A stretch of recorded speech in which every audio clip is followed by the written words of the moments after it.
অর্ধ পৃথিবীর বাদশাহ হযরত ওমর রাদিয়াল্লাহু তাআলা আনহুর শাসনামলে বাইতুল মালে কিছু কাপড় আসলো। হযরত ওমর সেই কাপড়গুলোকে সাহাবীদের মাঝে বন্টন করে দিলেন। এতে সকল সাহাবী ভাগে একটি করে কাপড় পেলেন। জুমার দিন হযরত ওমর খুতবা দেওয়ার জন্য দাঁড়িয়ে দেখতে পান সব সাহাবী অমনোযোগী হয়ে আছে। তিনি সাহাবীদেরকে জিজ্ঞেস করলেন, তোমরা কি আমার বক্তব্য শুনবে না? সাথে সাথে হযরত সালমান ফারসি রাদিয়াল্লাহু তাআলা আনহু দাঁড়িয়ে বললেন, না আমিরুল মুমিনিন, আমরা আপনার বক্তব্য শুনব না। হযরত ওমর বললেন, কেন, কি হয়েছে?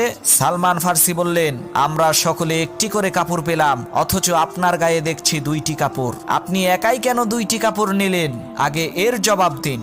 হযরত ওমর বললেন, এর জবাব আমি দিব না, এর জবাব দেবে আমার ছেলে আব্দুল্লাহ। হযরত ওমরের ছেলে আব্দুল্লাহ দাঁড়িয়ে বললেন, আমার আব্বাজানের একটাই কাপড় ছিল, সেটা খুবই পুরাতন হয়ে গিয়েছিল, তাই আমি আমার ভাগের কাপড়টা আব্বাজানকে দিয়েছি, যাতে বড় একটা জামা তৈরি করতে পারে।